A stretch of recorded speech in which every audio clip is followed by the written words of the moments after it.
ومولانا وحبيبنا محمدا عبده ورسوله.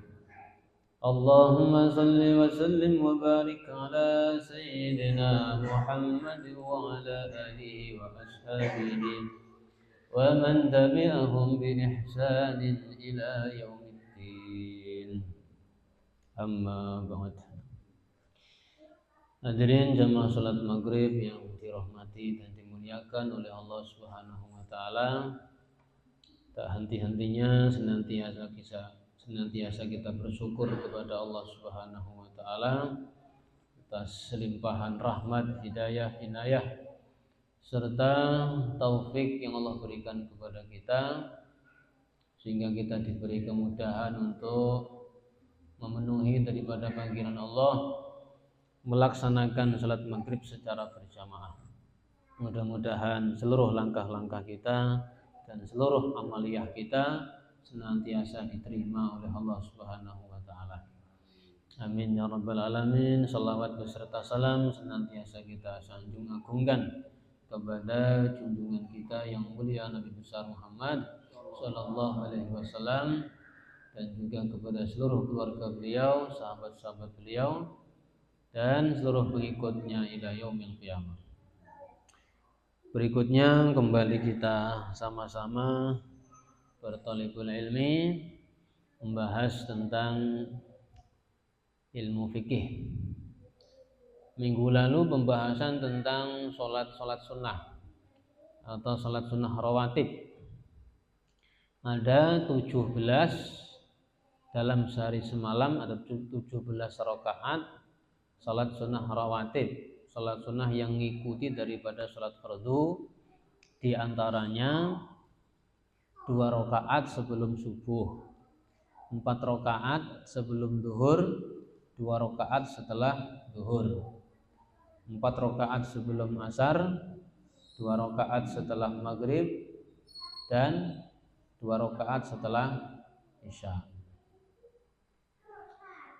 Sebelum subuh 2, sebelum zuhur 4, jadi 6, setelah zuhur 2, 8, sebelum asar 4, 12, setelah maghrib 2, 14, setelah isya 2, 16, tambah witir 1.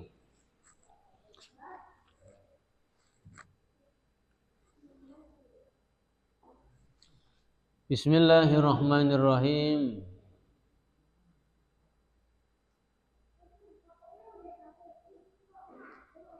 Wa salasu nawafila utawi telu pira-pira salat nafil, salat sunnah tambahan.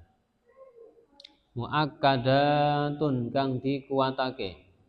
Wairu tabiatin selain yang mengikuti lil faraid maring pira-pira salat fardu. Ada lagi salat sunnah selain rawatib, ada 3 macam salat yang hukumnya sunnah muakkad.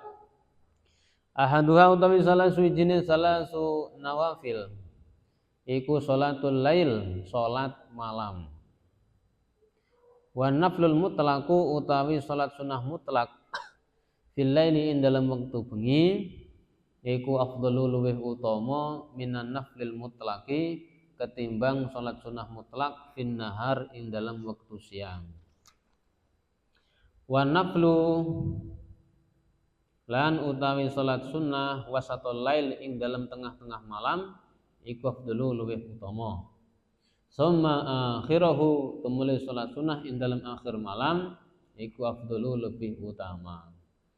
Wa ada utawi iki pendapat iku liman keduwe wong qasama kang bagi sapa man al-laila ing wektu wengi aslasan dibagi 3. Jadi malam dibagi 3, sepertiga awal, sepertiga yang kedua, sepertiga yang akhir. Ini pertama adalah sholat malam, itu sunnah muakkad. Wasani utawi kang nomor loro iku sholatud duha, sholat duha. Wa aqalluha utawi paling minimal sholat duha ing rakaatani 2 rakaat. Wa aktsaruha utawi paling maksimal sholat duha iku isnata asrota 12 apane rakaatan rakaate. minimal 2 rakaat, yang sedengan 4 atau 6 rakaat, maksimalnya 12 rakaat. Kemudian wa waktuha utai waktune salat duha iku min irtifa'i syamsi, dimulai naiknya matahari, ila zawaliha temoko maring tergelincirnya matahari. Kama kaya dene keterangan qala kang ngendika hu ing ma sapa An-Nawawi Imam Nawawi fi tahqiq ing dalam kitab tahqiq wa syarhil muhaddab lan kitab syarah muhaddab. Wa salisu dai kang nomor 3 iku salatut tarawih. Salat tarawih. Wa hiya utawi salat tarawih iku isruna rakaatan 20 rakaat bi asri taslimatin kelawan 10 kali salam fi kulli lailatin ing dalam saben-saben bengi min Ramadhana saking bulan Ramadan.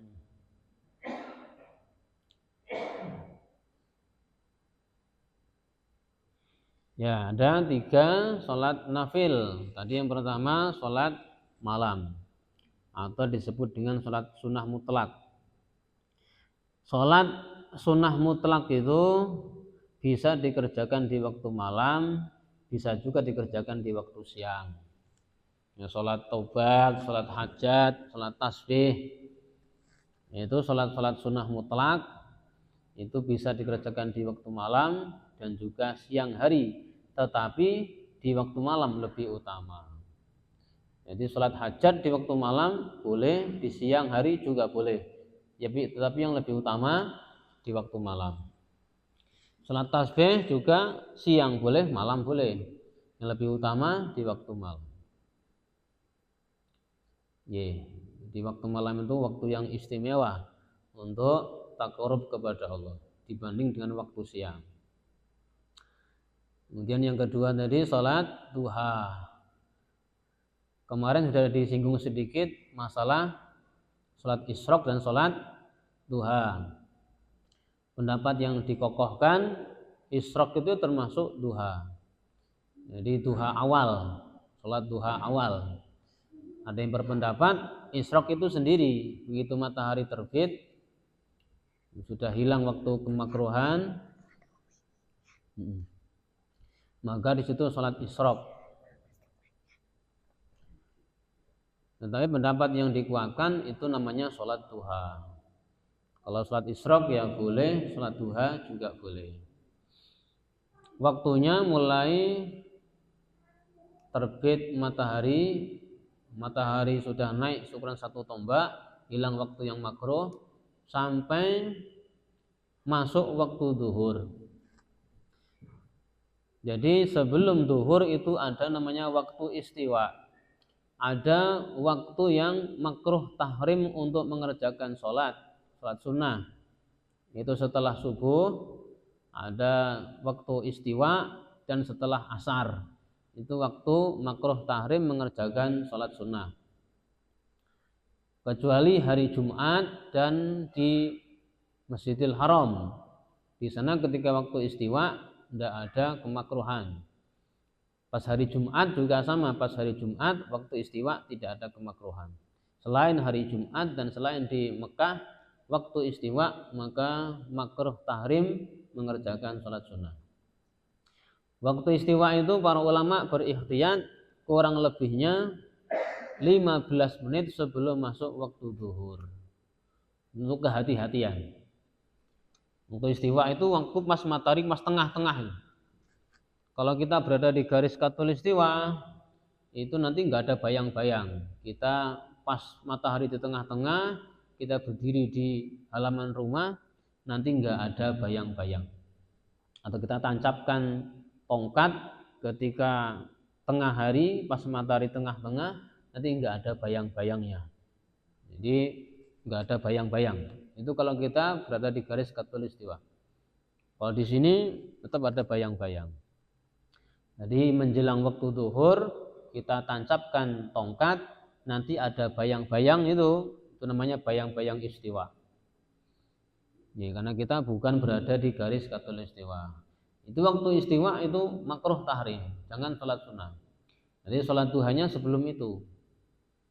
Sholat duha yang lebih utama adalah di akhir waktu. Tapi jangan kemudian terlalu akhir sampai mau zuhur. Ini nanti masuk waktu istiwa. Kurang lebihnya 15 menit sebelum masuk waktu zuhur untuk kehati-hatian. Kemudian sholat taraweh, itu ada 3 jenis sholat yang hukumnya muakkad. Sholat taraweh 20 rakaat, setiap 2 rakaat salam, 2 rakaat salam. Di sini ada pendapat kalau orang sholat taraweh walau shalla arba'a raka'atin minha bitaslimatin wahidatin lam tasihha. Kalau sholat taraweh dikerjakan 4 rakaat sekali salam, 4 rakaat sekali salam, hukum sholat tarawehnya tidak sah. Kecuali kalau sholat sunnah yang lain. Sholat sunnah duha 4 rakaat sekali salam bisa. Qobliyah duhur 4 rakaat sekali salam bisa. Qiyamul lail 4 rakaat sekali salam bisa. Boleh maksudnya. Khusus taraweh tidak boleh. Harus 2 rakaat salam, 2 rakaat salam. Jadi untuk sholat sunnah yang lain masih bisa. Tapi ya jangan dikasih tasyahud awal. Begitu rakaat kedua langsung naik ke rakaat ketiga. Enggak perlu dikasih tasyahud awal. Nanti tasyahudnya di akhir saja. Tapi yang lebih utamanya 2 rakaat salam, 2 rakaat salam. Yang lebih utama. Cuman kalau seandainya ingin 4 rakaat sekali salam, ya enggak apa-apa. Tapi selain tarawih.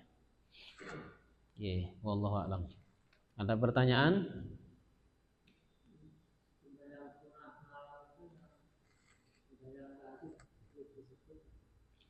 Tahajud itu termasuk sholat sunnah malam. Jadi setelah kita istirahat, baru nanti kita qiyamul lail sholat tahajud. Perintahnya juga ada khusus itu. Wa minal laili fatahajjat bihi nafilatan lak. Jadi di waktu malam, di sebagian waktu malam bertahajudlah sebagai amalan tambahan. Jadi ada perintah khusus untuk sholat tahajud.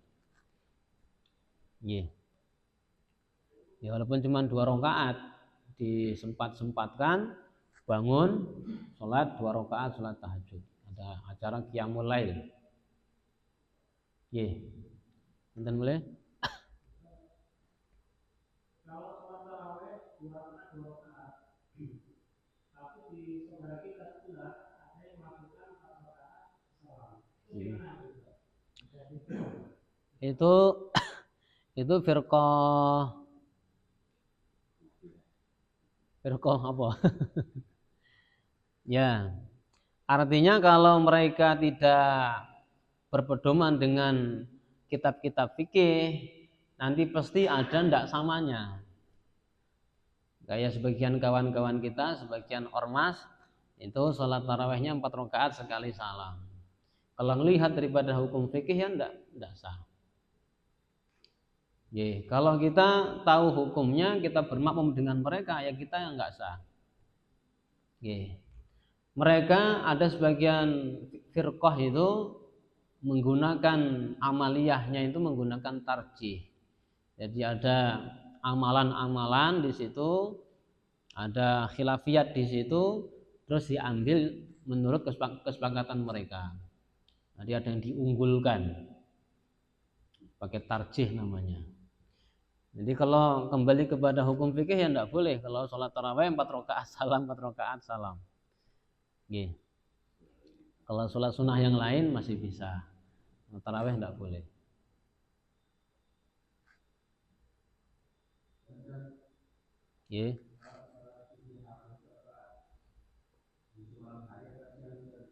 Apa itu, Mang? Istikharah. Itu sholat sunnah mutlak. Malam boleh, siang boleh. Yang lebih utama malam. Yang lebih utama. Jadi kalau malam nggak bisa bangunnya siang. Istikharah. Itu juga sholat sunnah mutlak. Istikharah kan bermacam-macam. Ini saya mau nanam jagung apa singkong ini yang cocok? Istikharah dulu. Ya kan istikharah kan macam-macam. Ini saya ini mau usaha, kira-kira usaha apa ini? Dagang apa ini yang cocok ini? Ada dua pilihan, mana yang lebih maslahat? Ya, istikharah. Jadi tidak harus nyari jodoh. Istikharah itu segala sesuatu pakai istikharah. Di mana-mana mau cari jodoh istikharah dulu. Kadang-kadang istikharahnya pun memaksa. Jadi si perempuan sudah tahu, sudah kenal, di istikharah itu doanya nanti maksa. Istikharah itu sebelum kita ke sana. Ada beberapa pilihan, mana yang lebih maslahat, di istikharah. Setelah mantap baru datang ke sana nemui orang tuanya, menyampaikan hajat. Nah ini tidak, sudah mengenal, sudah sangat jauh hubungannya, masih istikharah. Itu istikharahnya istikharah apa itu? Istikharah memaksa supaya dan dicepatkan. Istikharah dalam segala hal, perkara-perkara yang baik. Mau pergi, kira-kira ini mana yang lebih maslahat ini? Hari apa? Maka istikharah. Jadi hal-hal yang baik di istikharah. Siang boleh, malam boleh, yang lebih utama malam. Ya, dan boleh.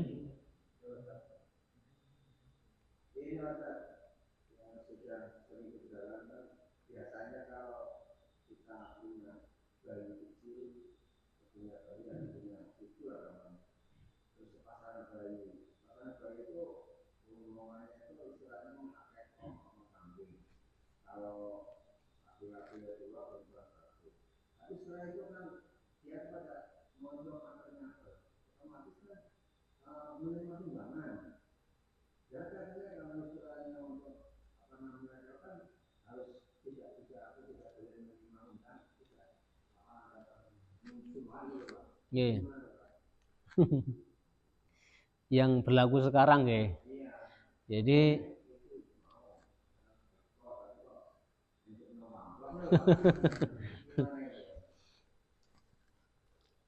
jadi kalau dilihat hukum aslinya akikah kan itu tanda syukuran. Jadi kita diberi momongan anak ataupun cucu diakikahi. Kalau laki nyembelih 2, kalau perempuan nyembelih kambing 1. Nanti masyarakat setempat diundang untuk makan-makan. Itu caranya begitu. Nah sekarang prakteknya kan lain. Jadi akikah tapi kemudian sekalian hajatan. Sebelum akikahan sudah menyebar undangan atau bahkan nyebar nasi kotak. Dibesarkan acara akikahan, bahkan kadang-kadang juga ada nanggap organ juga. Hanya sekalian dibuat hajatan. Itu bagaimana? Ya nanti tetap yang daging akikah itu jangan dipakai untuk itu. Motong kambing 2, motong kambing 1 itu resmi untuk mengundang masyarakat. Mungkin sebelum hari H selamatan dulu akikahan, nyembelih itu makan-makan bersama masyarakat. Nanti pas hari H-nya besok kapan acara itu nyembelih yang lain atau beli daging untuk prasmanannya. Jadi nanti hajatannya pakai daging sendiri, akikahnya di lain waktu. Jadi sebelum hari H selamatan dulu acara akikahan. Nanti dagingnya resmi itu, resmi daging yang hewan yang dipotong itu.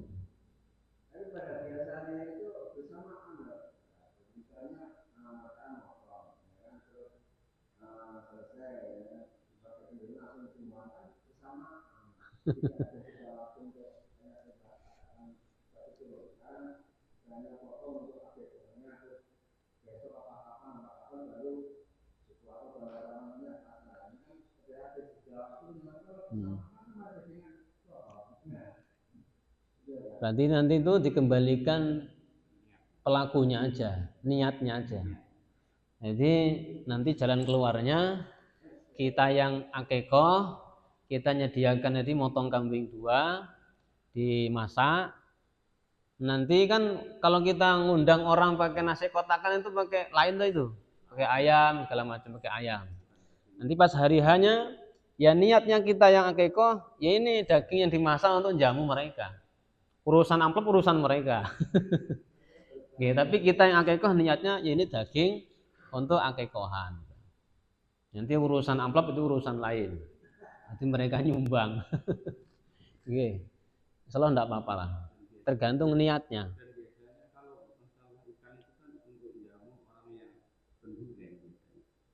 Ngoten nggih. Biasanya pas hajatan dagingnya lain biasanya. Oh.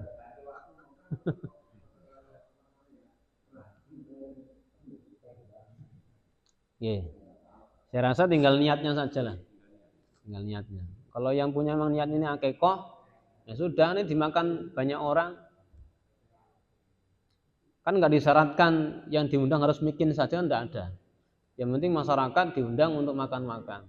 Di sini ya ada yang miskin, ada yang kaya, macam-macam. Boleh insyaallah. Nggih, ada lagi? Mengenai pelaksanaan sholat tahajud itu sebaiknya tidur dulu apa sebelum tidur? Biasanya kan ada dua versi biasanya. Nggih. Kalau witir, ini witir dulu ya. Witir itu ya sebagian sahabat ada yang setelah Isya, ada yang di akhir malam. Kalau memang kebiasaannya terlalu kebablasan terus, maka lebih baik witir itu sebelum tidur. Jadi setelah sholat Isya, ba'diyah Isya ditambah witir. Kalau nanti kebiasaannya itu sok kebablasan. Tapi kalau memang istiqomahnya itu bangun malam terus, ya bagus juga witirnya di akhir malam. Untuk witir, tapi jangan 2 kali. Setelah Isya witir, nanti sebelum subuh witir lagi. Nggak ada witir 2 kali, witir cuma 1 kali. Seandainya mau 3 rakaat langsung boleh, atau 2 rakaat tambah 1 juga boleh. Tetap niatnya tetap witir walaupun pertama 2 rakaat salam. Tetap niatnya witir. Ya, yang lebih utama 2 salam tambah 1. Sedangkan tahajud nih keterangan berbagai ulamanya dikerjakan setelah tidur. Setelah tidur baru kemudian bangun malam. Nggih. Qiyamul lail namanya. Boleh. Tadi kan 17 rakaat witir cuma 1. Minimal 1 rakaat. Maksimalnya 11 rakaat. 1 boleh, 3 boleh, 5 boleh, 7, 9 sampai 11 rakaat. Oke. 1 minimalnya. Tapi ya jangan istiqomahkan cuma 1, ditambahi lah, kapan-kapan ditambahi 3. Kapan-kapan ya tambahi 5. Tapi istiqomah 1 ya enggak apa-apa daripada enggak. Iya, ada lagi?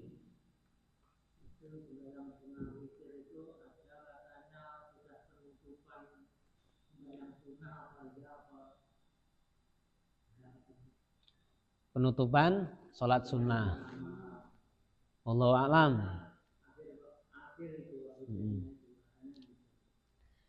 Ya berarti kalau dia setelah Isya belum sholat witir, nanti qiyamul lail ditutup sama witir. Tetapi kalau witir sudah di awal, ya nggak perlu tutup dengan witir lagi. Ya, jadi penutup sholat sunnah malam ya nggak selalu, nggak selalu, tergantung kondisinya. Kalau emang sudah witir di awal, sebelum tidur sudah witir, nanti pas bangun qiyamul lail, ya nggak perlu witir lagi. Di bulan Ramadan itu kan witirnya sudah awal. Nanti pas sebelum sahur qiyamul lail nggak perlu witir lagi. Jadi penutup qiyamul lail ya nggak selalu, karena boleh diawalkan, boleh diakhirkan. Jadi kalau pas bulan Ramadan itu kalau habis itu kan kita witir, bangun malam kita batasi nggak perlu witir lagi. Nggak perlu witir lagi, nggak ada witir 2 kali. Witir cuma sekali, nggak boleh.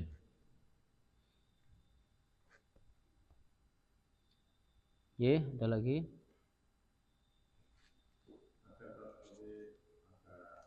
Yang lain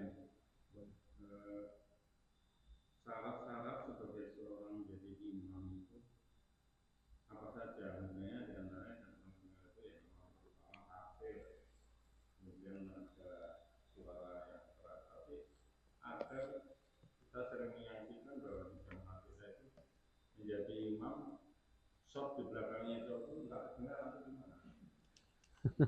Dan di situ ketentuannya kan kalau nggak salah saya pernah dengar itu suara harus nyaring. Nggih. Tapi kalau yang di belakang shop belakangnya aja nggak kedengaran, kedengarannya wah gimana? Di mana itu? Di mana itu, Pak? Gimana? Itu imam makanya kan itu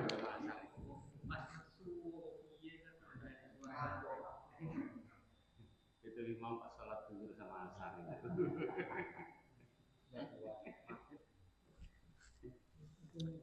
Tapi setelah selesai sholat itu beritanya keras.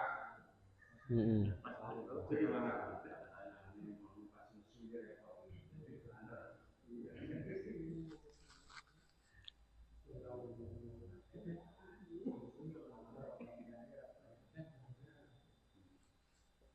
Di jilid 2.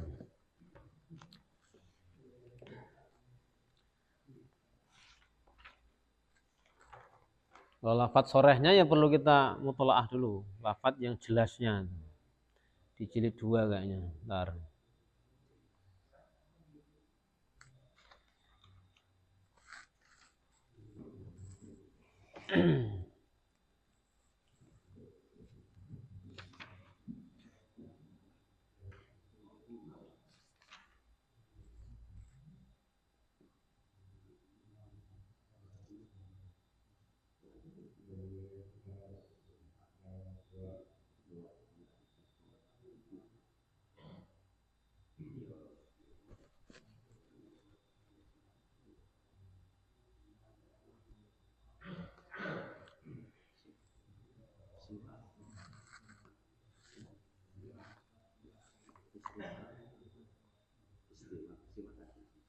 Di jilid 2 di Fathul Mu'in ada.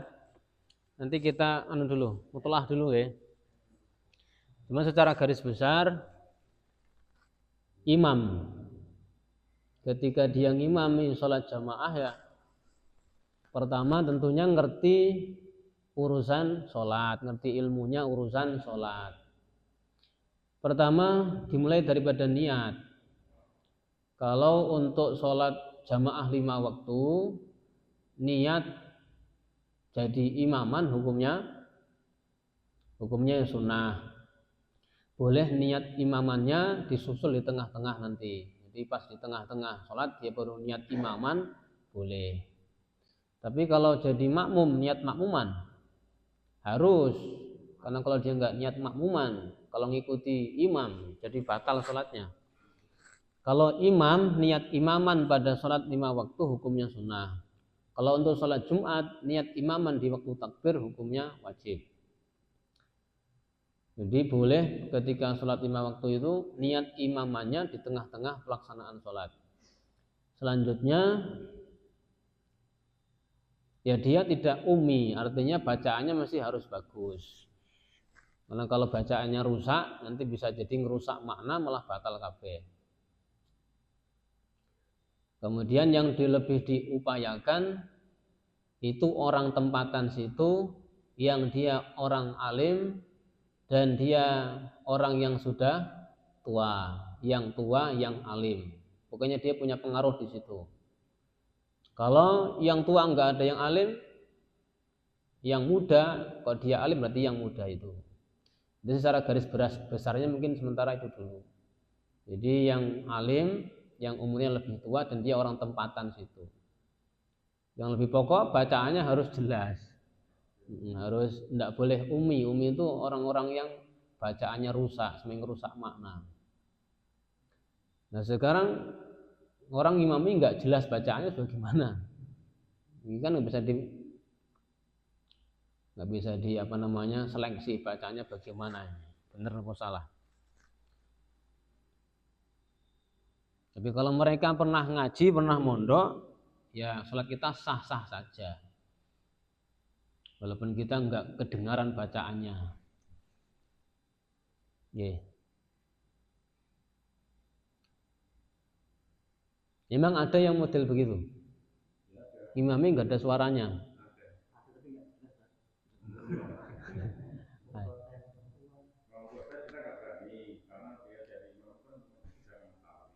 Nggih.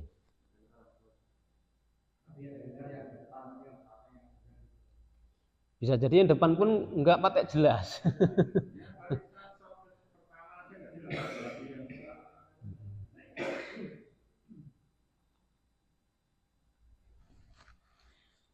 Patokan yang paling pokok kalau mereka pernah mondok atau pernah ngaji, hukumnya sah.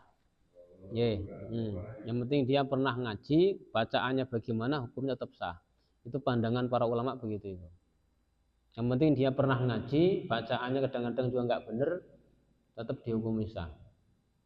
Tapi kalau sampai ngerusak makna, kita makmumnya orang-orang yang ahli baca Quran dengan baik, ya kita yang nggak sah.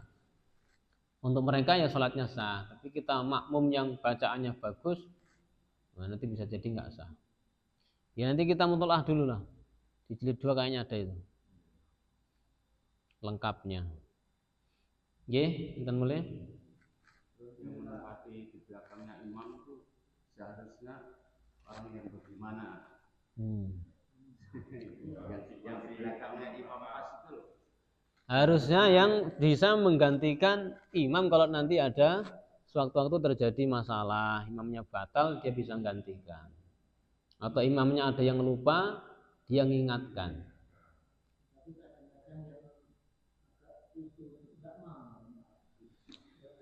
Lah sekarang yang misalkan imam terjadi masalah, imamnya lupa. Yang mengingatkan tentunya orang yang ngerti hukum. Nanti takutnya yang mengingatkan orang yang nggak ngerti hukum. Akhirnya dia mengatakan subhanallah, niatnya mengingatkan, batal sholatnya. Di pojokan sana orang mengatakan subhanallah karena imamnya nggak tasyahud awal. Begitu rakaat kedua harusnya tasyahud, dia malah berdiri. Yang di pojokan sana subhanallah, niatnya mengingatkan imam, ini batal sholatnya. Batal. Harusnya niat zikir dan niat mengingatkan. Kalau hanya niat mengingatkan saja, malah batal. Nah, niatnya niat zikir ditambah niat mengingatkan, itu baru sah. Maka yang bagian mengingatkan itu yang ngerti hukum. Subhanallah, berarti dia itu nanti nggak batal salatnya. Atau nanti dia teruskan ayat yang lupa. Dan kalau yang di belakang yang paling dekat dengan imam nggak hafal, nah imamnya bingung ini apa terusannya. Yang di belakang diusahakan yang bisa gantikan imam ketika batal, ingatkan imam ketika salah. Masalah salat itu kita harus merapikan gitu. Itu masalah apa namanya itu terakhir itu pas pusar apa pas gimana? Itu yang satu. Yang kedua itu mengenai kerapian tangan itu di kan biasanya itu kan tangan itu tinggi kan itu yang bagus yang tinggi nah begini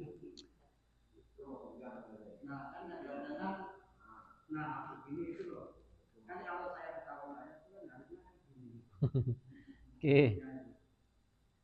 Pertama, meletakkan kedua tangan ketika sholat. Itu posisinya, jadi tangan kiri di sebelah, dia di pas hati, bukan pas pusar. Dada sebelah agak kiri, bukan di tengah-tengah. Jadi dada kita agak sebelah kiri dikit, bukan di pusar. Kalau mazhab Hanafi di bawah pusar. Kalau kita mazhab Syafi'i di dada agak kiri sedikit, tapi nggak terlalu kiri banget, yang enggak. Dada agak kiri. Itu supaya hatinya enggak kemana-mana di antara hikmahnya. Jadi agak ngiri dikit. Kemudian posisinya yang dua megang bawah, satu jempol sini, yang dua di atas ini. Jadi begitu modelnya. Jadi yang dua di bawah, jempol di atas, yang dua di atas tangan.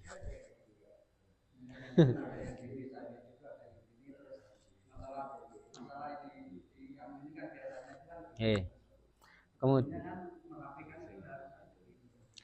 Kemudian pas duduk antara dua sujud atau pas tasyahud, ujung-ujung jari sejajar dengan lutut. Sejajar mawon, jadi ya begini. Bukan di depannya. Tapi ya sunnah. Sunnah, seandainya gini ya nggak apa-apa. Sunnahnya begitu, jadi ujung-ujung jari sejajar dengan lutut. Ketika duduk antara dua sujud. Nggih. Urusan sedekap tadi begitu. Setelah i'tidal sami Allahu liman hamidah, yang lebih utama itu sedekap lagi, yang lebih utama. Boleh juga irsal, dilepaskan boleh. Yang lebih utama sami Allah liman hamidah. Kembali seperti semula. Yang lebih utama. Seandainya gini ya nggak apa-apa. Atau dari awal Allahu Akbar, males gini aja ya nggak apa-apa. Irsal, dilepaskan, nggak disedekapkan. Ya, tapi di Mekah, mazhab Maliki. Ya, untuk mazhab Syafi'i begitu gambarannya. Jadi di dada sebelah kiri. Oke, masih ada?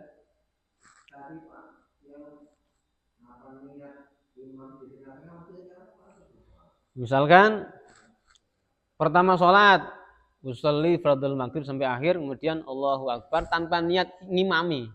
Pokoknya sholat Allahu Akbar, sholat maghrib tanpa ngimami. Kemudian pas di tengah-tengah sholat dia ingat, tadi saya belum niat ngimami. Dalam hati disusulkan, saya niat ngimami. Kalau dia nggak niat ngimami sampai salam, hukum sholatnya sah tapi dihitung sholat sendirian. Makmumnya sah makmumnya, imamnya yang nggak dihitung jamaah. Untuk sholat 5 waktu. Kalau makmuman nggak niat makmuman tapi ngikuti imam gerakannya jadi batal. Kalau niatnya sholat sendiri ngikuti imam. Kalau sholat Jumat sama-sama wajib imaman, wajib makmuman. Karena hukumnya wajib dengan berjamaah. Kalau kita masuk kemudian imam selesai, kemudian kita nanti ada yang memakmuminya lagi.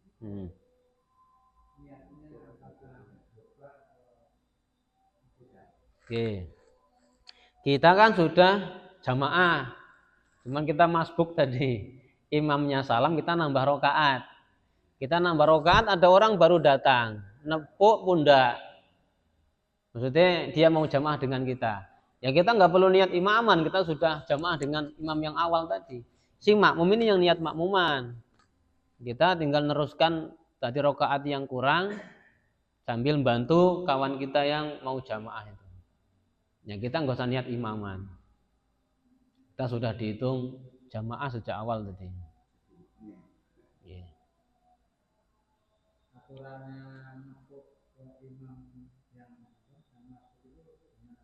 Kalau aturan aslinya takbir dulu baru nepuk. Ya nah. Begitu aturannya, bukan datang puk-puk langsung Allahu Akbar. Jadi takbir dulu. Kalau kita berdua kan sholatnya berdampingan. Yang penting yang di belakang nggak boleh melebihi kakinya imamnya. Berdampingan kalau kita cuma berdua. Jadi dia agak belakang dikit. Allahu Akbar baru nepuk. Bukan nempuk dulu baru takbir. Aturannya begitu. Niat makmuman. Baru nepuk. Baru nepuk.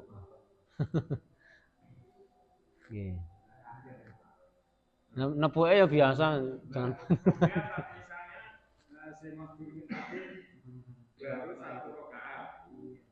Kemudian berdiri lagi, misalnya, terus ini kan ada yang belakang. Apakah kita membaca surat Fatihahnya itu atau suratnya kita harus dikeraskan atau gimana? Kalau kita masbuknya banyaknya dikeraskan. Tapi kalau di waktu siang kan nggak ada keras. Misalkan kita ngisa kita masuk ke masjid sudah rakaat terakhir. Berarti kan kita kurang 3 nanti toh, kurang 3. Nanti nambah rakaat yang kedua ya dikeraskan. Nanti yang ketiga keempat enggak dikeraskan. Kalau siang hari ya nggak ada yang dikeraskan. Paling takbirnya yang dikeraskan supaya makmumnya tahu. Allahu Akbar. Takbir intiqalnya. Ada lagi? Kalau pas imam sudah jalan dan makmum mengikuti makmum, terus ada makmum kedua, itu tata caranya gimana? Berarti 2 orang ya. 2 orang sudah mulai sholat berdampingan samping sebelah kanan. Jadi makmum pertama sebelah kanan di belakang imam pas, nggak terlalu jauh. Nanti makmum yang kedua juga takbir di sebelah kiri, tapi sebelah kiri imam takbir nepuk lagi. Atau yang ditepuk makmumnya. Nanti makmum yang pertama dia mundur membuat barisan. Jadi yang ditepuk makmumnya. Nanti makmum yang pertama dia tahu ada jemaah yang baru, dia mundur membuat barisan di belakang. Kalau dia nggak mau mundur, tetap di situ saja. Imamnya yang nyuruh nanti, imamnya nyuruh, ini imamnya kerosok ya ada orang baru masuk, nyuruh mundur. Orang gelem juga, imam yang maju, yang ngalah. Imam yang maju, nanti makmum yang baru masuk membuat barisan di depan.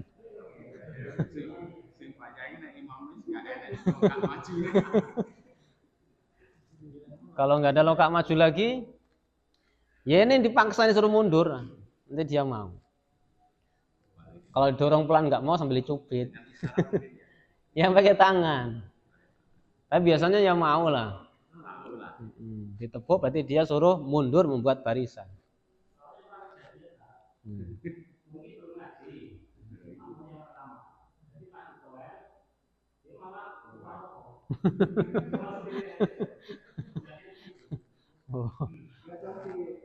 Malah mufarokoh. Yang mufarokoh makmum yang pertama. Yang mufarokoh.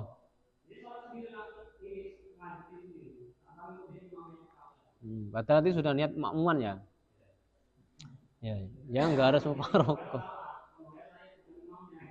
Ya. Jadi dia mundur ke belakang buat barisan. Kalau dia nggak mau mundur, imamnya yang ngalah maju ke depan. Oke, ada lagi sebelum ditutup?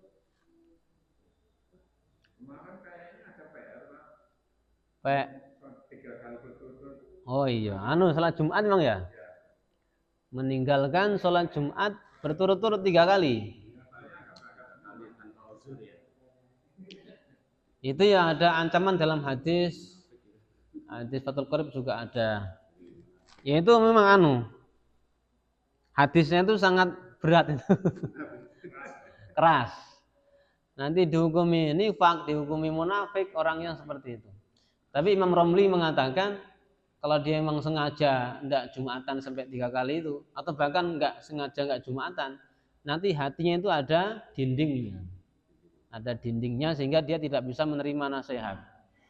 Membikin hatinya keras lah intinya. Jadi Allah enggak suka, akhirnya hatinya dikunci sehingga tidak bisa menerima kebaikan. Seandainya dia amal pun amalnya bukan lillahi ta'ala, nanti ada embel-embelnya. Intinya di situ ada ancaman yang keras. Yang 3 kali Jumatan enggak Jumatan berturut-turut dihukumi orang munafik. Yeah. Tapi yang tanpa udzur itu. Pernah dengar ada ini bahwa kamu seperti kamu agak bagus. Dan katanya harus bersadar lagi katanya. Kalau 3 kali enggak. Ya, memang situ ada lafaz kafirnya memang di situ. Tapi ya saya rasa enggak lah, itu terlalu berat. Karena dia dianggap kafir itu kalau ngingkari. Jadi syariat yang sudah disepakati wajibnya kok diingkari, ya nanti itu jadi kafir memang. Sholat 5 waktu diingkari, nanti jadi kafir. Beda kalau meninggalkannya karena malas sholat, malas Jumatan, ya nggak jadi kafir, ya munafik saja. Ada penyakit nifaknya. Jadi ya nggak perlu syahadat lagi untuk masuk Islam. Oke. Terlalu keras kalau syahadatnya. Oke, cekap nami ya. Terakhir mungkin seandainya kita masuk masjid, jemaah sudah selesai, kemudian kita lihat ada orang sholat, ternyata dia sholat ba'diyah, kita tepuk pundaknya. Jadi kita bermakmum dengan orang yang sholat sunnah ba'diyah. Misalkan isya, kita sholat isya, dia sholat ba'diyah isya. Bagaimana hukumnya sholatnya kita? Hukumnya sah-sah saja. Imamnya sholat sunnah, kita sholat fardu, makmum dengan dia, hukumnya sah. Yang tidak sah itu kalau sholatnya tidak sama dalam urusan gerakan, seperti sholat sunnah gerhana. Dia sholat sunnah gerhana, kita bermakmum di belakangnya sholat fardu. Oh, enggak rukuk, rukuknya kok 2 kali. Berdiri lagi, habis rukuk berdiri lagi, enggak sama. Nah, ini enggak sah kita sholat fardu bermakmum dengan orang yang sholat sunnah gerhana. Atau kita sholat fardu, imamnya sholat jenazah. Dia sholat jenazah mayit gaib, kita nepuk belakangnya. Oh, enggak rukuk, tahu-tahu salam. Kan enggak sama gerakannya itu enggak boleh. Sholat gerhana sama sholat mayit, kita enggak boleh bermakmum. Kalau kita sholat fardu. Tapi kalau kita sholat fardu, imamnya sholat sunnah, selain yang tadi itu hukumnya sah. Walaupun kita sudah tahu kalau dia itu sholat sunnah. Walaupun sudah tahu, hukumnya sah. Walaupun kita sudah tahu. Ya, cekap menami ya. Tadi masalah apa tadi Pak Kemis tadi?